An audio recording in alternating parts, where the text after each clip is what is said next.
Class 12 जीव विज्ञान में बोर्ड परीक्षा की तैयारी के लिए 2019 का FW सेट लेकर के आए हैं। चलिए पहले क्वेश्चन को देखते हैं। पहला क्वेश्चन है, अंड समुच्चय के निर्माण में कौन सहायक है? तो देखिए यहाँ पर भ्रूण कोश को हम बना लेते हैं।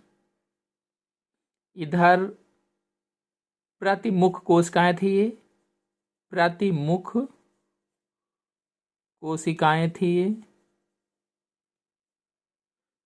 यहाँ पर द्विगुणित केंद्रक था, द्विगुणित केंद्रक था। यहाँ पर ये सहायक कोशिकाएं दोनों थी, सहायक कोशिकाएं। और ये ऊपर वाली अंड कोशिका थी, अंड कोशिका। तो देखिए जो अंड कोशिका है, इसके पास में जो सहायक कोशिकाएं होती हैं, इन तीनों को मिला करके अंड समुच्चय कहा जाता है। ये तीनों क्या कहलाती हैं? तीनों अंड समुच्चय कहलाती हैं। ये तीनों कोशिकाएं क्या हैं? अंड समुच्चय हैं। तो अंड समुच्चय के निर्माण में कौन सहायक है कहा गया है? तो देखिए सहायक कोशिकाएं और अंड कोशिका सहायक है, तो अंड व सहायक कोशिकाएं, इसमें दूसरा वाला ऑप्शन सही हो जाएगा। फिर अगला क्वेश्चन है, साल्विया में परागण होता है। साल्विया में किसके द्वारा परागण होता है? जल द्वारा, वायु द्वारा, कीटों द्वारा? तो साल्विया में कीटों द्वारा परागण होता है। जो साल्विया का पुष्प होता है, इसका पुष्प द्विओष्ठीय होता है, द्विओष्ठीय होता है, जैसे ओष्ठ होता है ऐसे होता है, और उसी पर कीट आकर के बैठता है और इस तरह से परागण क्रिया करता है। अगर साल्विया में कैसे परागण होता है जानना चाहते हैं तो हमारे चैनल में वीडियो अपलोडेड है, आप लोग जाकर के देख सकते हैं। अगले क्वेश्चन पर आते हैं। स्टाल लगा हुआ है, ये क्वेश्चन हटा हुआ है कोर्स से, लेकिन फिर भी आपको बता देते हैं कि प्रदूषण का मुख्य कारक है पादप, जंतु, मानव, इनमें से कोई नहीं। तो मुख्य कारक मानव होता है। फिर अगला है, लाइकेंस में फंगस तंतु पोषण प्राप्त करते हैं। जो लाइकेंस हैं, इसमें फंगस तंतु जो होते हैं कहाँ से पोषण प्राप्त करते हैं? तो इसका आंसर सही होगा दूसरा, शैवालों से प्राप्त करते हैं या एल्गी से प्राप्त करते हैं। फिर 2 का पहला, बाह्य निषेचन किसे कहते हैं? एक उदाहरण दीजिए। देखिए स्टार लगा हुआ है तो ये कोर्स से हटा हुआ है। आपको बता दें, जो बाह्य निषेचन है, जब शरीर के बाहर निषेचन होता है, शरीर के बाहर, जैसे जल है, जल में जब निषेचन होता है तो उसे ही क्या कहा जाता है? बाह्य निषेचन कहा जाता है। जैसे जो मेढक होता है, मेढक जल में निषेचन करता है, तो बाह्य निषेचन का एक उदाहरण हो जाएगा ये। फिर अगला है, अम्ल वर्षा क्या है? संक्षेप में उल्लेख कीजिए। देखिए इसमें भी स्टार लगा हुआ है, इसलिए ये भी कोर्स से हटा हुआ है। फिर भी आपको हम अम्ल वर्षा बता देते हैं कि अम्ल वर्षा क्या होती है। तो अम्ल वर्षा की परिभाषा क्या लिखेंगे? जब वायुमंडल, जब वायुमंडल की जलवाष्प सल्फ्यूरिक अम्ल व नाइट्रिक अम्ल के साथ मिलकर धरती पर गिरती है, तो उसे ही अम्ल वर्षा कहते हैं। जब वायुमंडल की जलवाष्प सल्फ्यूरिक अम्ल और नाइट्रिक अम्ल के साथ मिलकर धरती पर गिरती है तो उसे ही क्या कहा जाता है? अम्ल वर्षा कहा जाता है। अब अगला क्वेश्चन है, मधुमक्खी पालन के महत्व को संक्षेप में समझाइए। देखिए ये भी स्टार लगा हुआ है तो क्वेश्चन हटा हुआ है। फिर भी जो मधुमक्खी पालन है, तो इससे शहद मिलता है और शहद से बहुत सारी दवाएं बनाई जाती हैं। ऐसे भी लोग खांसी जुकाम में खाते हैं, तो शहद बनता है। और दूसरा, इसके छत्ते से मोमबत्ती भी बनाई जाती है, जो इसमें मोम पाया जाता है उससे मोमबत्ती वगैरह भी बनती हैं, या और भी पदार्थ बनाए जाते हैं मोम से। फिर अगला है, जैव प्रौद्योगिकी की परिभाषा लिखिए। 2 क्षेत्रों का केवल नाम लिखिए जहां इस तकनीक का उपयोग मानव कल्याण में होता है। देखिए जैव प्रौद्योगिकी की बहुत सरल सी परिभाषा आपको बता देते हैं। जैविक कारकों तथा उनसे प्राप्त एंजाइमों के उपयोग द्वारा लाभदायक उत्पादों को औद्योगिक स्तर पर प्राप्त करना जैव प्रौद्योगिकी कहलाता है। मतलब जैव प्रौद्योगिकी की परिभाषा क्या होगी? जैविक कारकों तथा उनसे प्राप्त एंजाइमों के उपयोग द्वारा लाभदायक उत्पादों को औद्योगिक स्तर पर प्राप्त करना जैव प्रौद्योगिकी कहलाता है। फिर अगला क्वेश्चन है, आम के फल की अनुदैर्ध्य काट का एक नामांकित चित्र बनाइए। आइए इसको बनाना बता देते हैं।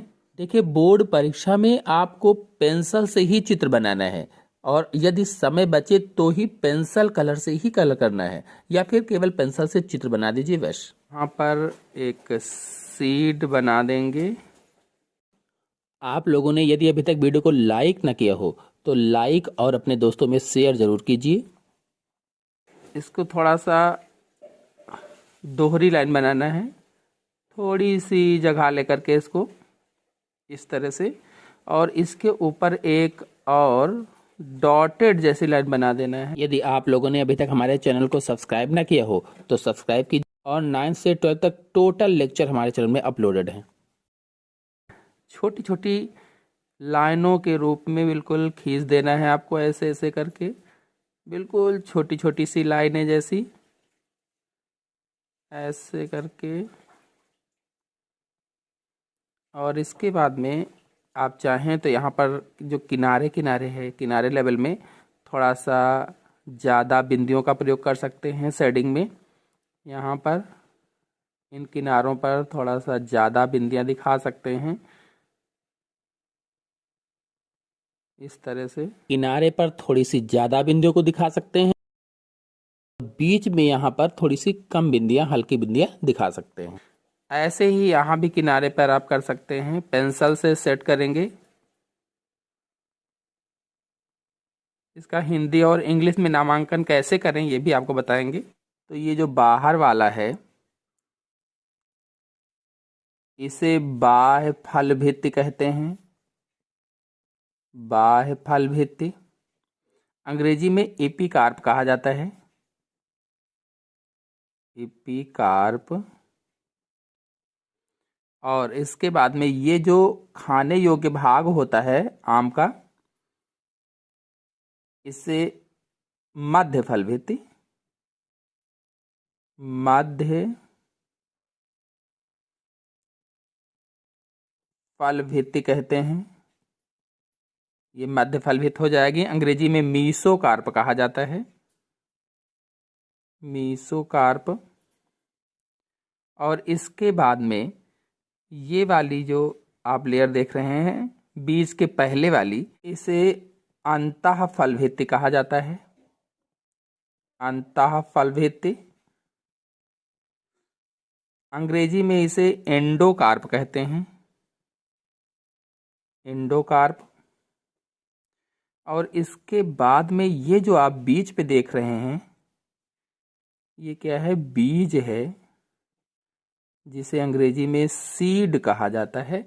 तो इस तरह से हिंदी और अंग्रेजी दोनों में नामांकन करना मैंने बताया हुआ है। तो आम के फल की अनुदैर्ध्य काट का नामांकित चित्र, या फिर आम के फल की खड़ी काट का नामांकित चित्र कहेगा, इसी तरह से बना करके नामांकन करना होगा और आपको नंबर मिल जाएंगे। अगला क्वेश्चन है, यौन संचारित रोग से क्या समझते हैं? इससे बचने के लिए कुछ उपाय बताइए। यौन संचारित रोग से आप क्या समझते हैं? इसके बचने के लिए कुछ उपाय पूछा गया है। तो आपको बता दें कि यौन संचारित रोग क्या होते हैं, पहले ये बता देते हैं। तो ऐसे रोग जो संभोग के समय यौन संबंधों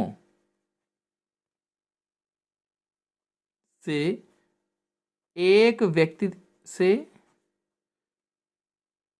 दूसरे व्यक्ति में संचारित होते हैं। ऐसे रोग जो संभोग के समय यौन संबंधों द्वारा एक व्यक्ति से दूसरे व्यक्ति में संचारित होते हैं उन्हें ही यौन संचारित रोग कहा जाता है। संभोग के द्वारा यौन संबंधों से एक व्यक्ति से दूसरे व्यक्ति में फैलते हैं उसे ही यौन संचारित रोग कहते हैं। इससे बचने के कुछ उपाय कहे गए हैं। तो पहला उपाय आप लिख सकते हैं, अनजान व्यक्ति के साथ यौन संबंध न बनाएं, यौन संबंध न बनाएं। और ऐसे ही अनेक व्यक्तियों के साथ ना बनाएं, अनेक व्यक्तियों के साथ यौन संबंध न बनाएं। और मैथुन के समय अवरोध का प्रयोग करें, मैथुन के समय अवरोधक का प्रयोग करें। और ऐसे ही सभी लोगों को जागरूक भी होने की आवश्यकता है, तो इससे बचने के उपाय हो जाएंगे। फिर अगला है, मेंडल के प्रभाविता नियम को आरेखी प्रतिरूपण द्वारा स्पष्ट कीजिए। आइए समझा देते हैं। देखिए, मेंडल का जो प्रभाविता का नियम था, प्रभाविता का जो नियम था, इसमें मेंडल ने शुद्ध लंबे पौधे लिए थे, इधर शुद्ध बौने पौधे लिए थे, दोनों के बीच में क्रॉस करवाया था। तो क्रॉस करवाने पर इन्हें F1 पीढ़ी में, ये F1 पीढ़ी थी, ये P1 पीढ़ी थी, पेरेंटियल पीढ़ी को P1 पीढ़ी कहा जाता है। F1 पीढ़ी में संकर लंबे पौधे प्राप्त हुए थे, संकर लंबे, ये लंबे थे, ये बौने थे, तो यहाँ पर संकर लंबे पौधे प्राप्त हुए थे। प्रभाविता के नियम में मेंडल ने बताया था कि जब विपरीत पौधों के बीच में या विपरीत लक्षणों वाले पौधों के बीच में संकरण कराया जाता है तो जो लक्षण प्रकट होता है वो प्रभावी लक्षण कहलाता है, और जो प्रकट नहीं होता है वो अप्रभावी लक्षण कहलाता है। और जो लक्षण प्रकट हुआ इसे प्रभावी लक्षण जैसे कहा, तो यह क्रिया क्या कहलाती है? प्रभाविता कहलाती है। इस क्रिया को क्या कहा जाता है? प्रभाविता कहा जाता है। चलिए अगले क्वेश्चन पर आते हैं। तो ये क्वेश्चन हो जाएगा। फिर अगला है, अल्कोहल के कुप्रभाव के द्वारा होने वाले हानिकारक प्रभावों का संक्षेप में वर्णन कीजिए। देखिए, जो अल्कोहल पीता है, जो शराब पीता है, उसका लीवर खराब हो जाता है, लीवर खराब हो जाता है, डैमेज हो जाता है, पाचन क्रिया खराब हो जाती है, एकाकीपन आ जाता है, डिप्रेशन रहता है, डिप्रेशन रहता है, हिंसक व्यवहार हो जाता है, हिंसक व्यवहार, पेशीय असंतुलन, मस्तिष्क पर बुरा प्रभाव आदि बहुत सारे हानिकारक प्रभाव होते हैं। पूरी जानकारी के लिए आप हमारे चैनल से वीडियो को देख सकते हैं। फिर अगला है, जैव विकास किसे कहते हैं? स्पष्ट कीजिए। जैव विकास किसे कहते हैं? स्पष्ट करना है। तो देखिए, परिभाषा बहुत सरल से आपको बता देते हैं कि जीवों में होने वाला क्रमिक विकास जैव विकास कहलाता है। जीवों में धीरे धीरे, आप धीरे धीरे बढ़ा सकते हैं, धीरे धीरे, जीवों में धीरे धीरे होने वाला क्रमिक विकास ही जैव विकास कहलाता है। या इस परिभाषा को और अच्छी तरह से हम लिखें तो सरल जीवों से क्रमिक परिवर्तनों द्वारा आधुनिक जटिल जीवों का जो विकास होता है उसे ही जैव विकास कहा जाता है। और जो जैव विकास है ये धीमी गति से होने वाला, धीमी गति से होने वाली क्रिया है, धीमी गति से होने वाला क्रमिक परिवर्तन है, कह लीजिए एक तरह से। फिर अगला है क्वेश्चन, ऊतक संवर्धन क्या है? इसके तैयार करने की तकनीक का संक्षेप में विवरण दीजिए। तो देखिए, स्टार लगा हुआ है, इसका मतलब ये क्वेश्चन हटा हुआ है। फिर भी ऊतक संवर्धन क्या होता है? टिश्यू कल्चर होता है। इसमें जीव की कोशिकाएं हैं, ऊतक है आदि को संवर्धित किया जाता है या सुरक्षित रखा जाता है। चलिए अगले क्वेश्चन पर आते हैं। फिर देखिए, चौथे का पहला है, हरित क्रांति क्या है? इस योजना के प्रणेता भारत में कौन है? इस क्षेत्र में इनके योगदान का उल्लेख कीजिए। तो स्टार लगा हुआ है, इसका मतलब ये कोर्स से हटा हुआ है। और हरित क्रांति वास्तव में कृषि से संबंधित है। जो कृषि है, एग्रीकल्चर है, उसी कृषि से हरित क्रांति संबंधित है, यानी हरित क्रांति को कृषि के रूप में जाना जाता है। फिर अगला है, निम्नलिखित पर टिप्पणी लिखिए। तो पशुपालन तो कोर्स से हटा हुआ है, पशुओं को पालना ही पशुपालन कहलाता है।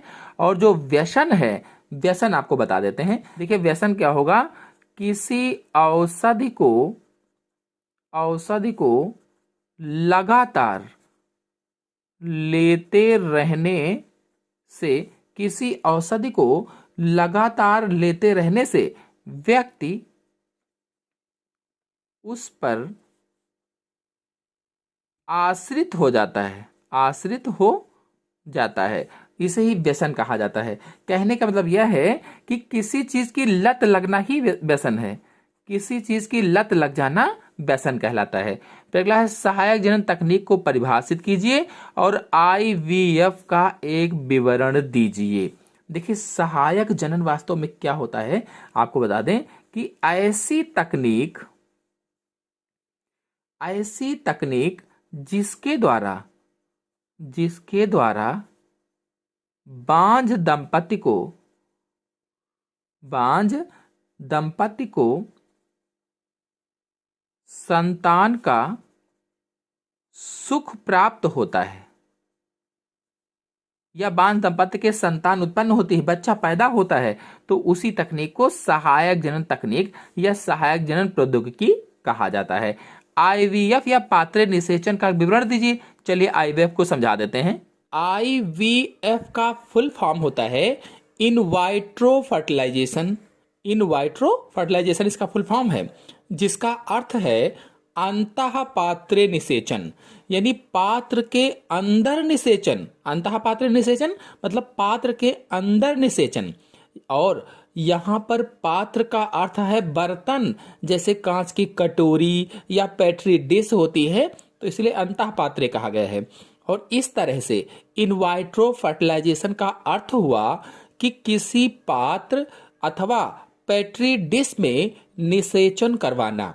मतलब आईवीएफ में शरीर के बाहर लगभग शरीर के भीतर जैसी स्थितियों में निषेचन करवाना। जैसे शरीर के भीतर वातावरण होता है, बिल्कुल उसी तरह से बाहर वातावरण बना करके उसमें निषेचन करवाना। कुल मिलाकर कहें तो आईवीएफ निषेचन की एक कृत्रिम प्रक्रिया है। कृत्रिम, इस प्रक्रिया में जिन स्त्रियों को गर्भ नहीं ठहरता है, उन स्त्रियों के अंडाणु को बाहर निकालकर उसके पति के शुक्राणु से निषेचन कराते हैं। ऐसी स्त्रियां जिनको गर्भ नहीं ठहर रहा है, उन स्त्रियों के अंडे को, ओवम को निकाल लिया जाता है बाहर, और निकालने के बाद उनके पति के शुक्राणुओं से निषेचन करवाते हैं। फिर निषेचित अंडे को माता के गर्भाशय में रोपित कर देते हैं, और गर्भावधि पूरा होने के बाद माता सामान्य शिशु को जन्म देती है। इसी प्रक्रिया को आईवीएफ कहा जाता है। तो आपको समझ में आ गया कि आईवीएफ क्या है। चलिए जानते हैं कि ये कैसे किया जाता है। तो कुछ स्त्रियां संतानों को सामान्य रूप से पैदा नहीं कर पाती हैं, लेकिन उनके अंडाशय और गर्भाशय सामान्य होते हैं, किंतु अंडवाहिनियां असामान्य होती हैं। मतलब स्त्री की ओवरी और यूट्रस तो नॉर्मल होते हैं, लेकिन ओविडक्ट अथवा फैलोपियन जो नलिकाएं होती हैं वो नॉर्मल नहीं होती हैं, अथवा ओविडक्ट या फैलोपियन नलिकाओं में कॉम्प्लिकेशंस होते हैं।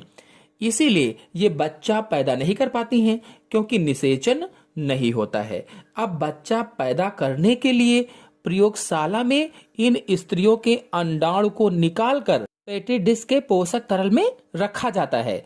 अंडाणु को शरीर के ताप के बराबर ताप पेट्री डिश में दिया जाता है। जो जैसे शरीर का ताप होता है, बिल्कुल उसी ताप में पेट्री डिश के अंदर उसको रखा जाता है। मतलब बॉडी के अंदर वाला वातावरण देने का प्रयास किया जाता है, और अंडे को लगभग में मान कर चलिए कि 6 घंटे तक पेट्री डिश के पोषक तरल में रखते हैं। अब उसके पति को हस्त मैथुन के द्वारा वीर्य निकालने को कहा जाता है। लगभग में 2 घंटे पहले ही वीर्य निकालने के लिए कह दिया जाता है, और फिर उस वीर्य से शुक्राणुओं को निकाल कर एक दूसरी पेट्री डिश के सांद्रित घोल में रखते हैं। वीर्य से क्या करते हैं, शुक्राणुओं को निकाल लेते हैं, और निकाल करके एक दूसरी पेट्री डिस्क के सांद्रित घोल में शुक्राणुओं को रख देते हैं। इसके बाद उसके पति के शुक्राणुओं से अंडाणुओं का निषेचन कराया जाता है, यानी शुक्राणुओं के घोल को अंडाणुओं की पेट्री डिश में डाल देते हैं, और लगभग 18 घंटों तक इंक्यूबेटर में शरीर के ताप के बराबर ताप में रखा जाता है। जब अंडाणु वाला पेटी डिस्क का जो घोल था और जो शुक्राणु वाला पेटी डिस्क का घोल था उसको एक में मिला दिया, और मिलाने के बाद क्या किया कि लगभग 18 घंटों तक इनक्यूबेटर में शरीर के ताप के बराबर ताप में रखा गया, और इतने घंटों में निषेचन हो जाता है और जायगोट बन जाता है तथा भ्रूणीय विकास भी शुरू हो जाता है। इसके बाद भ्रूण की इस अवस्था को गर्भाशय में रोपित कर दिया जाता है, और समय पूरा होने पर शिशु जन्म लेता है या सामान्य शिशु का जन्म हो जाता है। देखिए अगला क्वेश्चन है, बीजों के प्रकीर्णन विधि का उल्लेख कीजिए। बीजों का प्रकीर्णन, प्रकीर्णन का मतलब होता है बिखराव, बिखराव यानी बीजों का बिखरना, या ऐसे हम कह सकते हैं कि बीजों का मात्र पौधों, मात्र पौधे यानी जहां पर बीज लगे हुए हैं, मात्र पौधों से दूर दूर तक फैलना ही प्रकीर्णन है। बीजों का मात्र पौधों से दूर दूर तक फैलना ही प्रकीर्णन है। कहा गया है फिर आगे, विधि का उल्लेख कीजिए। परिभाषा नहीं पूछी गई थी, मैंने आपको बता दिया, विधि बताया गया है। तो देखिए इसकी विधियों में जैसे जो सिनकोना होता है, सिनकोना में वायु द्वारा प्रकीर्णन होता है, तो पहली विधि हो जाएगा वायु द्वारा प्रकीर्णन। तो वायु द्वारा प्रकीर्णन में सिनकोना में वायु के द्वारा प्रकीर्णन होता है। दूसरी विधि हो जाएगी जल द्वारा प्रकीर्णन, जल द्वारा। तो जल द्वारा में जैसे कमल में होता है, जैसे कमल में प्रकीर्णन होता है। ऐसे ही तीसरी हो जाएगी विस्फोट द्वारा, विस्फोट द्वारा यानी फटने से। तो विस्फोट द्वारा में जैसे अरंड में होता है, गुल मेहंदी में होता है, अरंड गुल मेहंदी में विस्फोट द्वारा होता है। ऐसे ही अगला हो जाएगा जंतुओं द्वारा, जंतुओं द्वारा। तो इसमें जैसे लटजीरा होता है, जंतुओं के शरीर से चिपक जाता है। ऐसे ही गोखरू है, जंतुओं के शरीर से चिपक जाता है और दूर दूर तक चला जाता है, तो ये प्रकीर्णन हो जाएगा। फिर अगला है जलोद्भिद से आप क्या समझते हैं? विभिन्न प्रकार के जलोद्भिदों के अनुकूलन का उल्लेख कीजिए। देखिए जो पौधे जल में पाए जाते हैं उसे जलोद्भिद कहा जाता है, लेकिन यहाँ पर स्टार लगा हुआ है, इसका मतलब ये कोर्स से हटा हुआ है, तो इसको हम भी हटा देते हैं। वैसे आप देखना चाहें तो हमारे चैनल में वीडियो अपलोडेड है, आप लोग जाकर के फुल जानकारी प्राप्त कर सकते हैं। अगला है पारजीवी जंतु क्या है? इस तरह के जंतुओं का उत्पादन क्यों किया जाता है? मानव कल्याण के लिए क्यों उपयोगी है? देखिए पारजीवी जंतु ट्रांसजेनिक जंतु कहलाते हैं या ट्रांसजेनिक एनिमल कहलाते हैं।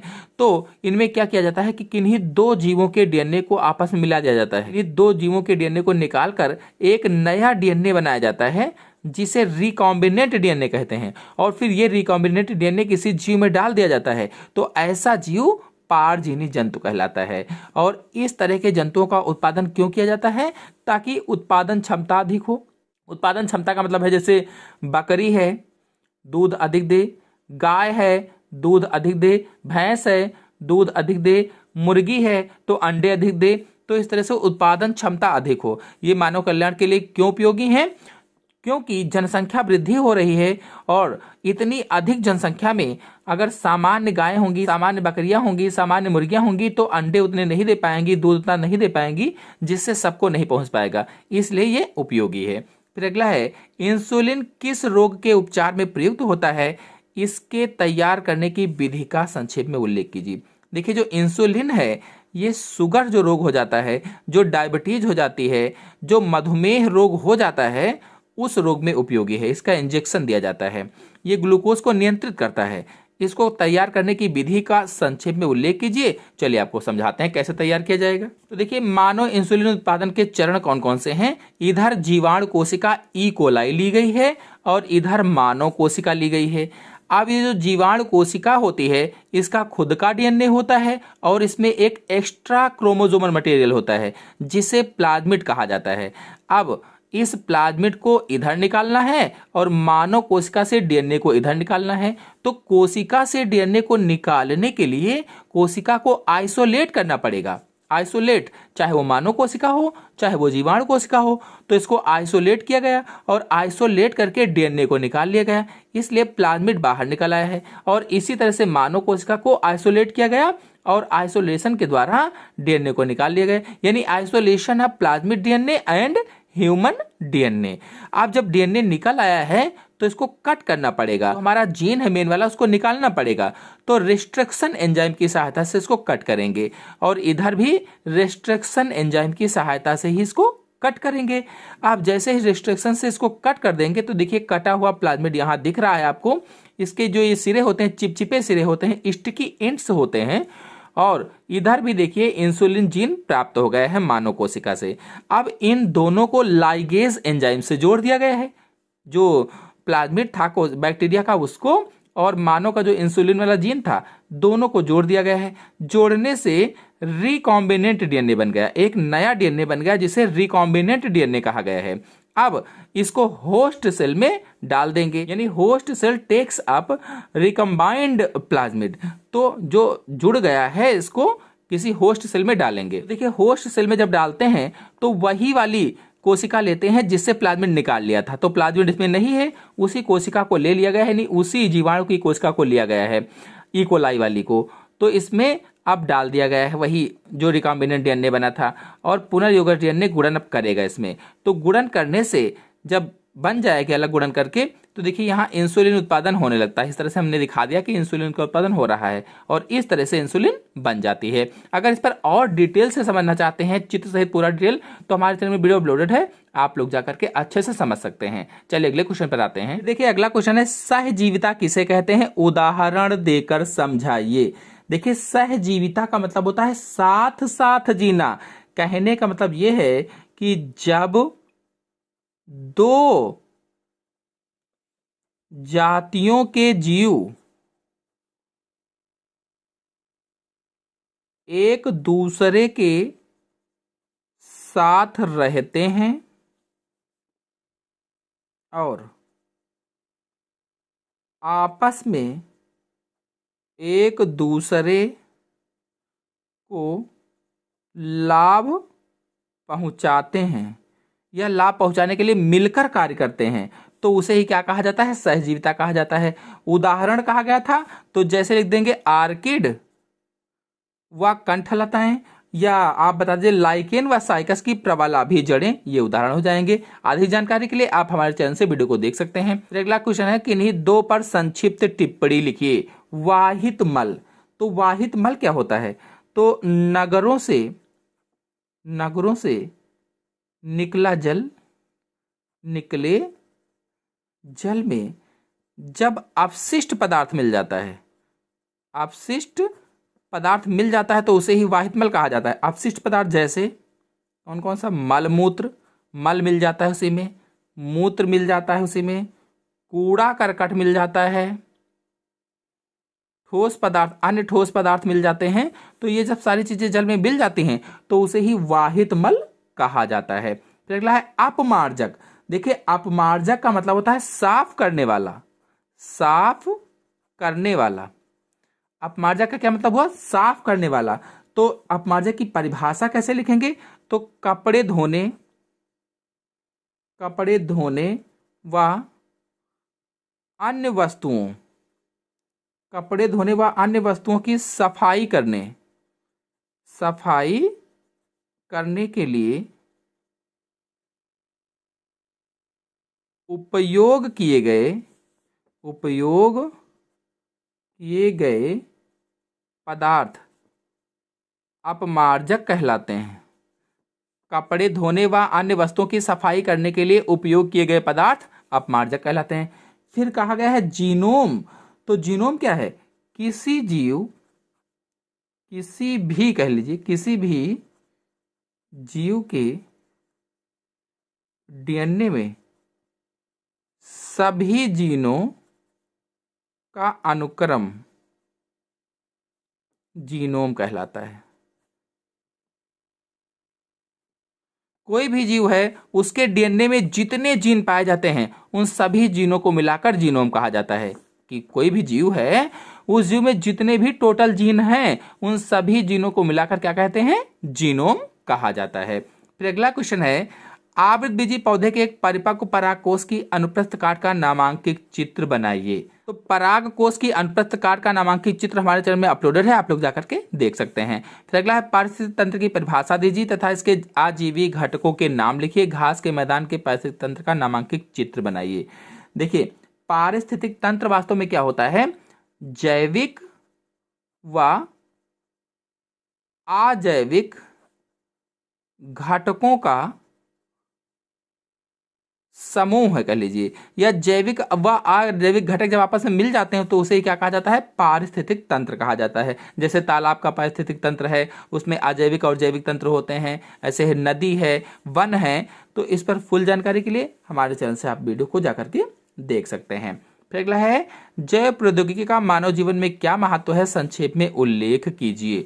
जैव प्रौद्योगिकी के द्वारा जो ट्रांसजेनिक एनिमल बनाए गए हैं, पारजीवी जंतु बनाए गए हैं, पारजीवी पादप बनाए गए हैं। वैसे आप जान सकते हैं कि अगर पारजीवी पादप बनाया गया है तो उसमें कीट नहीं लगेंगे, वो अधिक उत्पादन क्षमता देगी, अधिक उत्पादन क्षमता होगा उसका, और उसमें बहुत सारी चीजें ऐसे ही। और जंतुओं वाला अभी मैंने आपको बताया ही है कि अधिक दूध देने के लिए, अधिक उत्पादन क्षमता के लिए, तो यही सारा महत्व है, आप इसको लिख सकते हैं। फिर अगला है, निम्नलिखित में से किन्हीं 3 पर संक्षिप्त टिप्पणी लिखिए। पितरस्थ अंकुरण, देखिए स्टार लगा हुआ कोर्स में नहीं है, लेकिन पितरस्थ अंकुरण ये होता है जब पौधे से लगे लगे, जब मात्र पौधे से लगे लगे जो फल लगा होता है उसी में अंकुरण हो जाए, अंकुरित हो जाए। पौधे से फल लगा है और लगे लगे ही अंकुरित हो जाए तो उसे पितरस्थ अंकुरण कहा जाता है। और फिर पुरुष में शुक्राणु बनने की क्रिया शुक्र जनन कहलाती है, शुक्र जनन। और शुक्र जनन पर फुल वीडियो हमारे चैनल में अपलोडेड है, आप लोग जाकर के देख सकते हैं। फिर अगला है उत्परिवर्तन, तो जीवों में होने वाला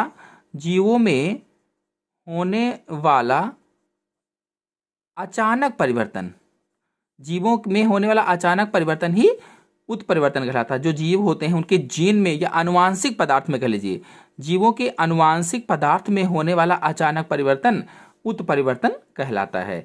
डार्विन का योगदान क्या है? तो जीवों के विकास में डार्विन का योगदान बहुत अधिक है। इन्होंने प्राकृतिक चयनवाद देकर के जैव विकास में महत्वपूर्ण योगदान दिया है। तो इस पर फुल जानकारी के लिए आप हमारे चैनल से वीडियो को देख सकते हैं। फिर अगला है, आनुवांशिक विकार से आप क्या समझते हैं? लिंग सीमित व लिंग प्रभावित जीन्स में विभेद कीजिए। हीमोफीलिया पर टिप्पणी लिखिए। आनुवांशिक विकार ऐसे विकार जो हमें जन्म से प्राप्त होते हैं, जन्मजात विकारों को आनुवांशिक विकार कहा जाता है। कहने का मतलब यह है कि जो रोग हमें माता पिता से प्राप्त होते हैं, माता पिता से प्राप्त होते हैं, उसे ही आनुवांशिक विकार कहा जाता है।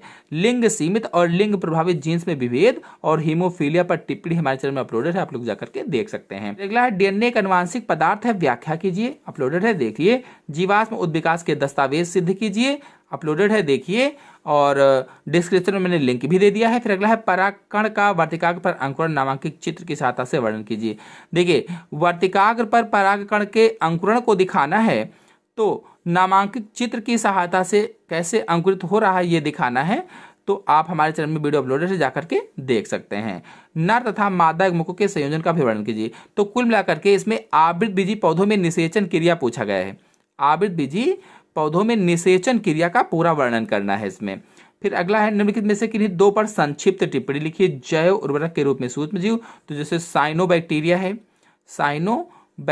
है, राइजोबियम है जो नाइट्रोजन का फिक्सेशन करता है, और ऐसे ही बहुत सारे सूक्ष्मजीवों को बता सकते हैं। फिर अगला है, बायोगैस के उत्पादन में सूक्ष्मजीवों की भूमिका। तो बायोगैस उत्पादन में सूक्ष्मजीव क्या करते हैं कि जो गोबर वगैरह डाला जाता है, अन्य चीजें डाली जाती हैं, उसको सड़ाने का कार्य करते हैं और ऊर्जा उत्पन्न करते हैं। फिर अगला है, मत्स्य की, तो ये कोर्स से हटा हुआ है, इसको हटा देते हैं। फिर अगला है, आनुवांशिक कोड या जेनेटिक कोड। तो आनुवांशिक कोड या जेनेटिक कोड पर हमारे चैनल में एक फुल वीडियो अपलोडेड है, आप लोग जाकर के उसको देखिए, समझिए अच्छे से, आपको पूरी तरह से समझ में आ जाएगा। आशा है आपको वीडियो समझ में आया होगा। समझ में आया हो तो वीडियो को लाइक कीजिए, अपने दोस्तों में शेयर जरूर कीजिए, और चैनल पर पहली बार आए हैं तो चैनल को सब्सक्राइब भी कर लीजिए।